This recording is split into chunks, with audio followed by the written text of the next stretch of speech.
What up, what up? Gerald Hassan, the Children's Enlightening Minds Enterprise.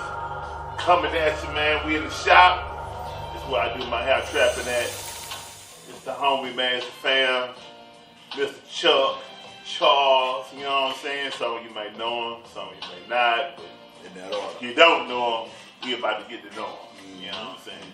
But you will see him on some of my videos, and he has already been on some of my videos. And so what we're about to talk about right now is we're going to talk about the experience of prison, basically, in the sense of, like, how did it help?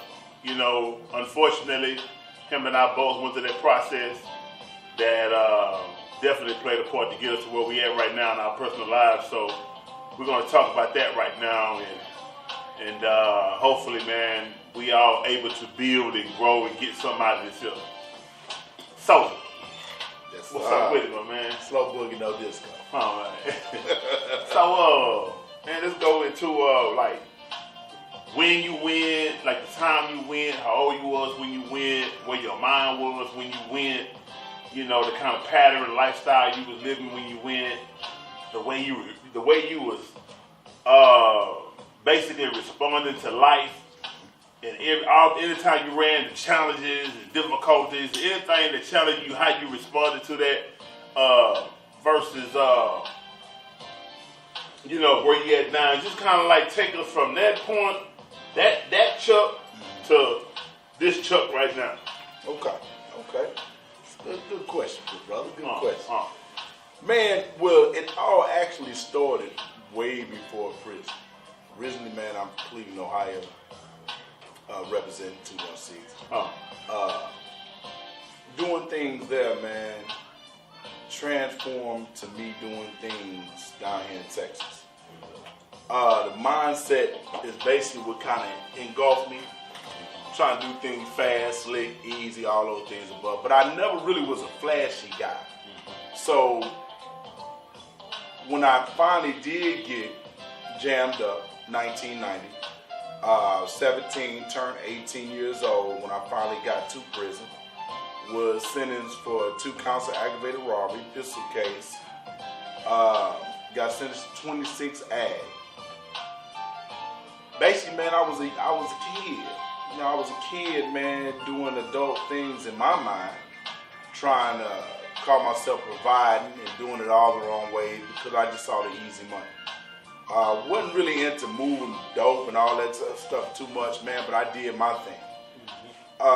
When I got to prison, man, unfortunately, I already knew a lot of people that was in there because of the things that I was doing at such a young age. Right. So the transition wasn't as hard because, as you know, being on the 10th floor, back in those days was almost like being in prison. Right.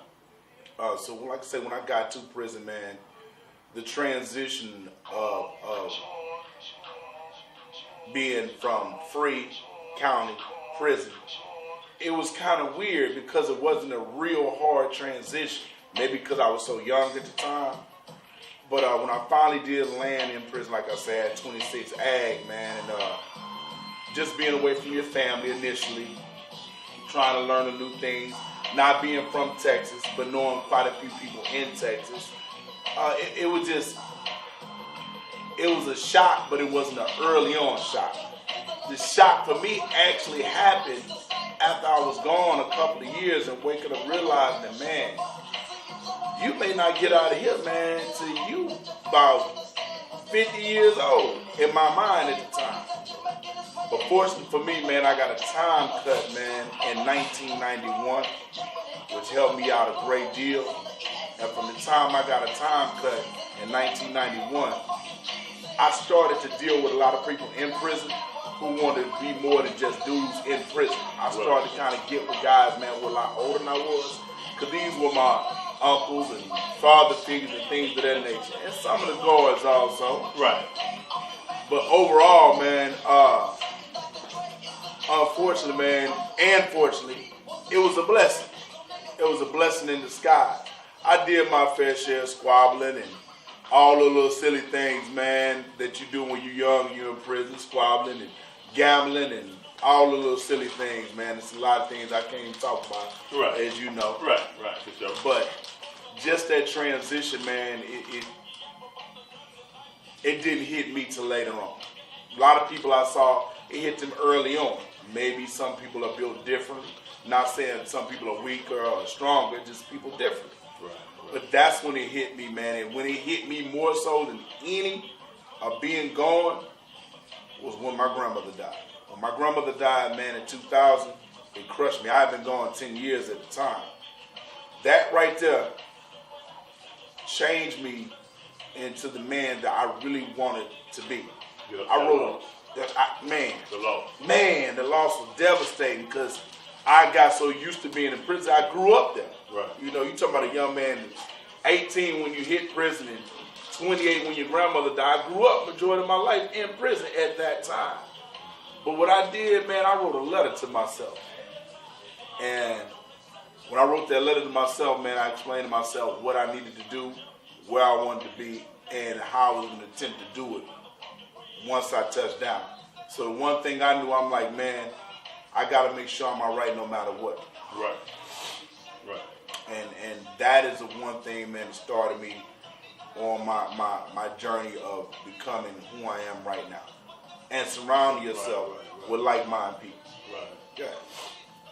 I mean, you know, like, I know for myself, like, likewise, because as far back as I can remember, I've always, like, had a question about life. Like, what is this all about? Like, what am I doing? And it's like I had some type of unconscious consciousness about the condition that we live in, right? I remember one time I was a kid and I had told my grandfather I wanted to be the president. He said, why? And I was like, I want to change the world. But as a kid being so young, it's like, what you know about the world needs to be changed, right? And so, anyway, it's just so much I can reflect back on now. I used to wonder why, because a lot of it was connected to me always being depressed and sad my darn self and even ungrateful to a large extent to, you know, there was a time where, just my whole environment was, here's one thing I used to tell dudes when I was locked up, and it's that some people choose the streets and some people choose their life and some people their life chose them. It's true. You know, and I would tell dudes, I say, man, for dudes who life chose them, they built this differently. If they can't get out of the kitchen when it get hot. They have to deal with it, and so therefore the pressure from the heat is going to shake you differently. Yes, sir. So when I think about me and my upbringing, just the stuff that I went through and all that, that was me in the kitchen. When it got hot, it was hot. If it wasn't hot, it wasn't hot. But I always had to deal with it. In one sense, it totally broke me down. Yeah. But later, it built me up to be who I am today because, you know, I can say all day, man, I wish I didn't have to go to that to get to where I'm at right now, but if it took that to get to where I'm at right now, I'm very grateful. I'm very grateful because I believe that I'm in a very unique place, I say, as just a man, period. And but man, when I went, this was my third time. This last time was my third time. I was 20, finna be 21. Man, I was broken, bro, because I thought I wasn't gonna go back. 1997. I used to tell people, man, if you know me, then you done heard my 1997 story. If you don't know me, you ain't heard my story. So, but you know, I don't reach the point today where I don't talk about it as much because I've outgrown a lot of that pain. Yeah. You know, I guess I've made sense of it. Yeah. I'm utilizing it. So. Back then, I was still angry with the world, and so that was the core of a lot of my anger and a lot of my depression. You know what I'm saying? So, because I was every time I got out, I was trying to be better. I was trying to get it right. I was trying to get out of the street. Yeah. But I was using the problem to solve a problem, and it wasn't helping. You know what I'm saying? But like, what's the logical insanity of using the problem to solve a problem? So, anyway, on this third time, man. I'm southpaw, dead end, fry head, powder head, and just in that life, you know what I'm saying, bro. My biggest, I'm gonna tell you something. I used to be embarrassed to tell people this here, but my biggest aspiration used to be to sew Houston up. That's how engulfed and entrenched my psychology was in that life. So you remember when you said about how Scarface took a lot of people to no, yeah. Not the rapper Scarface, but the movie Scarface. The movie got a lot of people locked up. Yeah, man. And so I used to watch this movie literally every day. As a guy. I'm saying, man, I'm talking about, bro, it was like I don't know.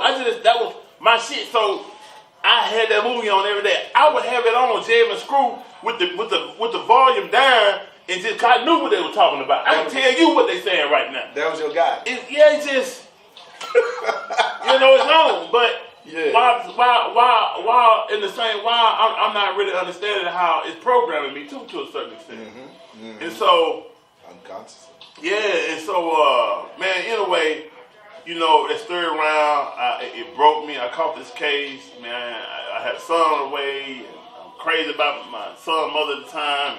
And again, I'm still, you might can't tell it by the way I'm living, but shit, the way I'm thinking, I'm still doing my best me at the time. Yeah. You know what I'm saying? Yeah. Maybe to all these other people, my best me is bullshit, but I'm doing my best me at this time. Best way you know how. Yeah, this is like I'm doing stuff I hadn't done before. I'm taking somebody out during the daytime. Yeah. and not scared. Right. I ain't worried about nobody telling me up because it's daytime. This is how much I care for her.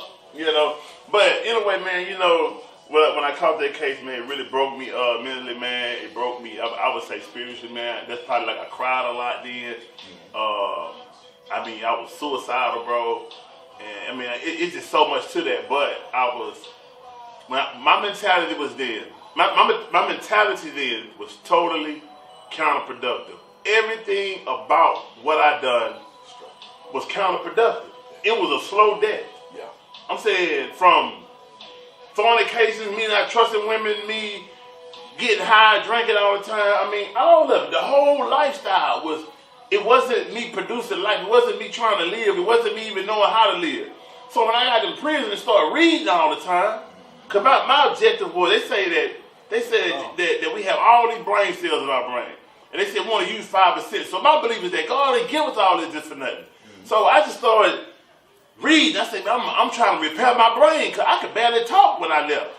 I could barely say words without stuttering. You know what I'm saying? So I just started reading everything because my mind frame was that I'm finna tap into this other percentage of brain cells that I don't use and start using them. So I'm just reading, and I'm reading out loud while I can hear myself, And so I go on with that, man, and I end up anyway. So while I'm down there.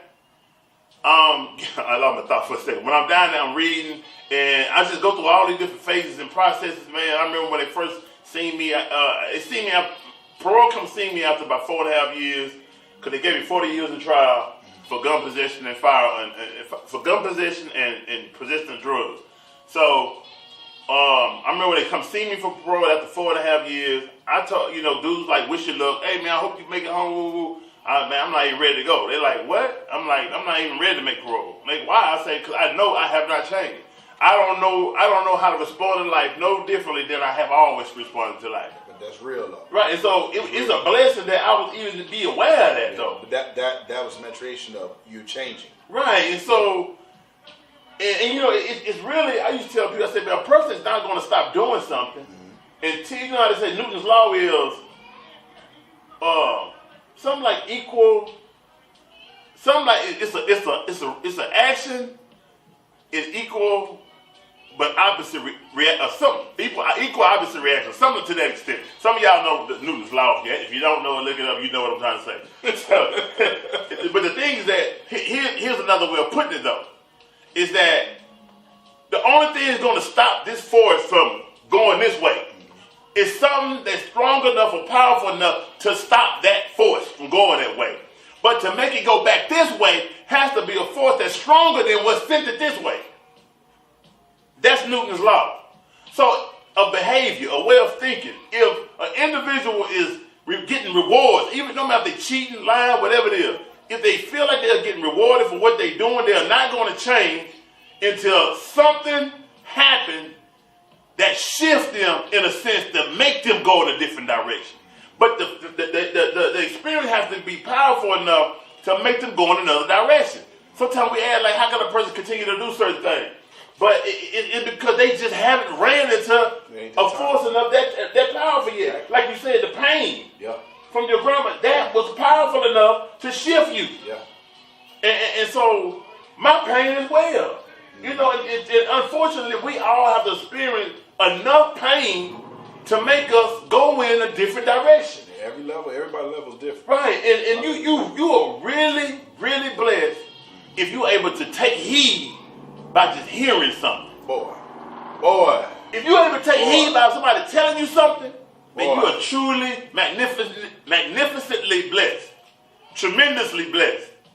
Because that's not the average person. No.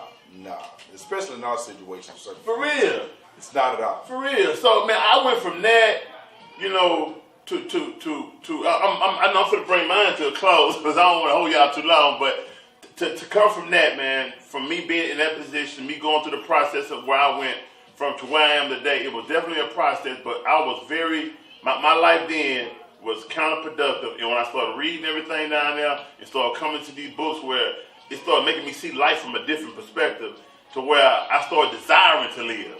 I started desiring to live for the very first time. So once I got out, people started asking me, how you feel to be home? Ain't you happy? And I would tell them, honestly, I can't really answer that question right now. And it's like, took some years. And I tell them, I say, well, it's like, why? I'm like, well, I am grateful for being home. But my freedom is equated to everything that I consider me living by. I haven't started living yet. See, being free is one thing, but when you living, it makes life something. But if you ain't living, it's people who ain't never been to prison and don't give a damn about dying. It's because they're not living. Everything about what they do is counterproductive. Everything about what they do is a slow death. They don't realize it, but that's what it is. Like, I didn't realize it. And that's really why I was suicidal in so many ways. And even literally. It's because I was not living. You have to basically change your mindset. Yeah, man. Once you change your mindset, man, everything started to click. But it was the pain. Mm-hmm. And here's the thing is, man, God always knew I wanted to change. Yeah. Broke you down. I'm going to tell you, here's something else, though, real quick, man, closing. One time I wrote this song, and it was like a letter to God. And I remember this before I became Muslim, and I remember the brothers in the nation used to always ask me to come rap this song. And the song was a letter to God, but I'm questioning everything about life. And in this song, I'm telling God, man, I'm at a point, honestly and sincerely, that if you really exist, then you know I'm not lying. But I'm at a point that you're going to have to come and show me what's the truth. You're going to have to come. You can't send nobody to me. You can't send me no book. You got to come talk to me. The God challenge. So when God broke me down completely in 97, I'm talking about took me to the depths of hell. That's what I feel about 97. He took me to the depths of hell, broke me down completely, bro, and everything that I could believe in. Yeah. And rebuilt me slowly. To the point to where you ain't going to have no choice. Bow down. For real. You ain't going to have no choice but to believe in me now. Yeah. And then, not only that, but to bow down, be receptive, get up, and then move forward. For real, bro. Man, that is what it is. Bro, you know, I got out in 2012, but it was a period maybe 5 years before then. I remember, I would always say, I got 40 years for gun possession, bro. Many people could find it hard to believe. I was eligible at 4.5 years for parole. But the way they have the policies that's governing how you make parole down there, you can do the whole 40 easily. Mm-hmm. And you don't have to pick up another case. Mm-hmm.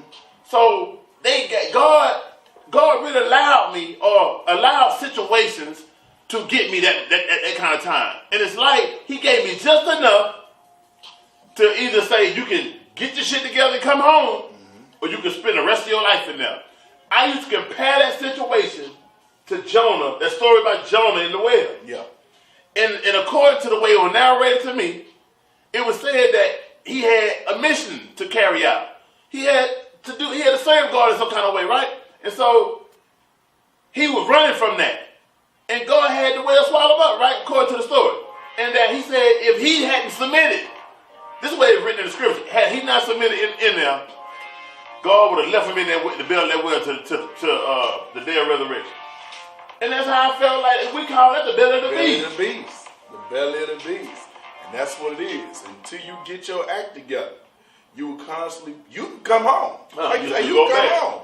Go right back into the belly of the beast. But some people, such as yourself, such as myself, everybody's pain level is different.